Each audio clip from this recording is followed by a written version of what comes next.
takdir Allah Azza wa Jal di atas segala yang diperkirakan.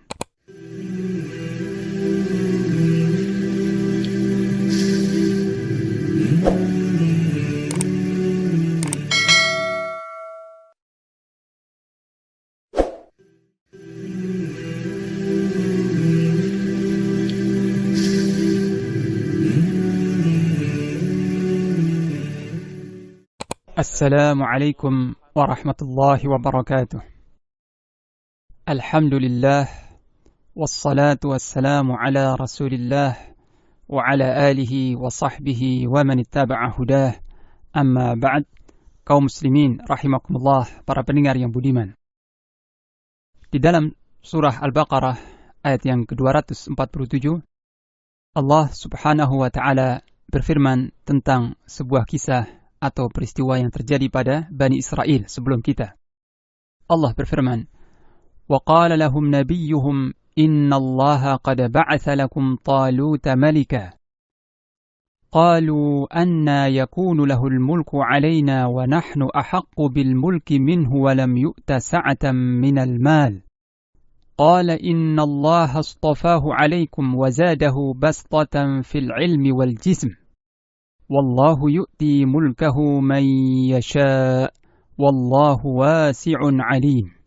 Dan berkatalah Nabi mereka kepada Bani Israel, sesungguhnya Allah telah mengangkat Talut menjadi raja kalian. Mereka menjawab, bagaimana Talut memerintah kami, padahal kami lebih berhak memegang pemerintahan daripadanya, sedangkan dia tidak diberi kekayaan yang cukup banyak. Nabi mereka berkata, sesungguhnya Allah telah memilihnya menjadi raja kalian dan menganugerahinya ilmu yang luas dan tubuh yang kuat. Dan Allah memberikan kerajaan kepada siapa yang dikehendakinya. Dan Allah maha luas pemberiannya lagi maha mengetahui.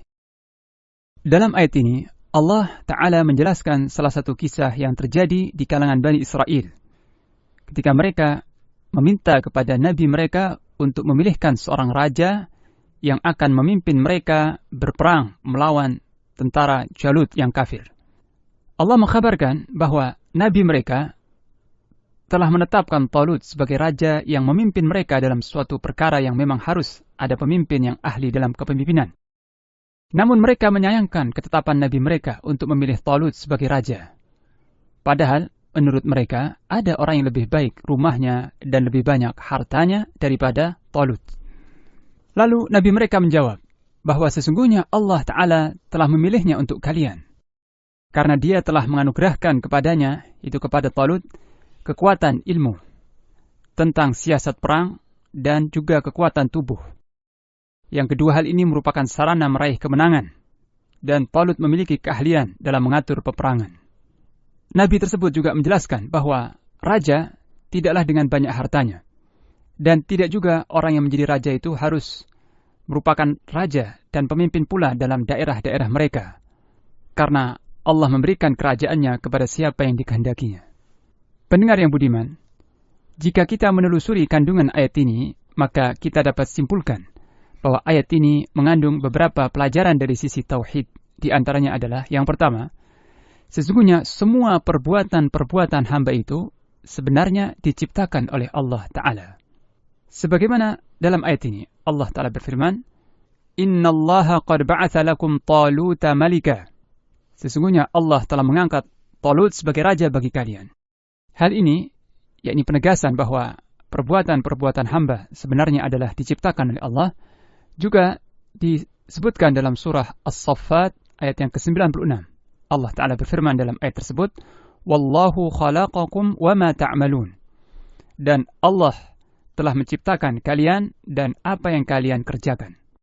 Pelajaran yang kedua, sesungguhnya Allah Ta'ala terkadang memberikan kerajaannya atau kekuasaannya kepada seseorang yang tidak diperkirakan oleh manusia. Mungkin karena kedudukannya yang tidak terpandang atau ia bukan berasal dari keturunan para raja. Akan tetapi, ini merupakan hak mutlak Allah Ta'ala untuk memberikan kerajaan kepada siapa yang dia kehendaki. Sebagaimana Allah Ta'ala juga mencabut kerajaan itu dari siapa yang dia kehendaki. Berkaitan dengan hal ini, Allah Ta'ala berfirman dalam surah Ali Imran ayat yang ke-26, Qulillahumma malikal mulki tu'til mulka man tasha' wa tanzi'ul mulka mimman tasha' wa tu'izzu man tasha' wa tudhillu man tasha' biyadikal khair innaka ala kulli syai'in qadir. Katakanlah, ya Allah yang mempunyai kerajaan, Engkau berikan kerajaan kepada orang yang Engkau kehendaki, dan Engkau cabut kerajaan dari orang yang Engkau kehendaki. Engkau muliakan orang yang Engkau kehendaki dari kalangan orang-orang yang beriman, dan Engkau hinakan orang yang Engkau kehendaki, itu mereka-mereka yang kafir dan durhaka. Di tangan Engkaulah segala kebajikan. Sesungguhnya Engkau Maha Kuasa atas segala sesuatu. Pelajaran yang ketiga, dalam ayat ini terdapat penjelasan bahwa takdir Allah Azza wa Jal di atas segala yang diperkirakan. Sebagaimana dalam ayat ini, bahwa Allah Ta'ala memilih Talut menjadi raja mereka, padahal mereka mencelanya dari dua sisi. Bahwa mereka menganggap merekalah yang lebih berhak akan kerajaan daripada Talut. Dan dari sisi bahwa Talut adalah seorang yang fakir. Maka Nabi mereka menjelaskan bahwa Allah Ta'ala memilihnya atas mereka dengan hikmahnya yang maha tinggi. Dan sebenarnya, apa yang Allah tetapkan dan Allah pilihkan untuk para hambanya, maka itulah yang terbaik. Meskipun para hamba menganggap itu buruk. Karena boleh jadi, seseorang menganggap apa yang dia pilih itu baik, padahal justru buruk baginya. Begitu pula sebaliknya. Dalam hal ini, Allah Ta'ala mengingatkan para hambanya dalam surah Al-Baqarah ayat yang ke-216, وَعَسَىٰ أَن تَكْرَهُوا شَيْئًا وَهُوَ خَيْرٌ لَكُمْ وَعَسَىٰ أَن تُحِبُّوا شَيْئًا وَهُوَ شَرٌّ لَكُمْ وَاللَّهُ يَعْلَمُ وَأَنْتُمْ لَا تَعْلَمُونَ. Dan boleh jadi kalian tidak menyukai sesuatu, padahal itu amat baik bagi kalian. Dan boleh jadi pula kalian menyukai sesuatu, padahal ia amat buruk bagi kalian. Dan Allah lah yang mengetahui, sedangkan kalian tidak mengetahui. Surah Al-Baqarah ayat 216. Kemudian pendengar yang budiman, pelajaran yang keempat, bahwa kerajaan anak Adam sebenarnya adalah kerajaan milik Allah Ta'ala. Sebagaimana firman Allah dalam ayat ini, Wallahu yu'ti mulkahu man yasha'. Dan Allah memberikan kerajaan itu kepada siapa yang dia kehendaki. Maka raja tersebut dalam kerajaannya pada hakikatnya tidaklah merajainya kecuali dengan izin Allah Azza wa Jal. Dan kerajaan itu hanya milik Allah semata yang dia berikan kepada siapa yang dia kehendaki. Dan dia berhak mencabutnya dari siapa yang dia kehendaki. Dan Allah Maha berkuasa atas segala sesuatu.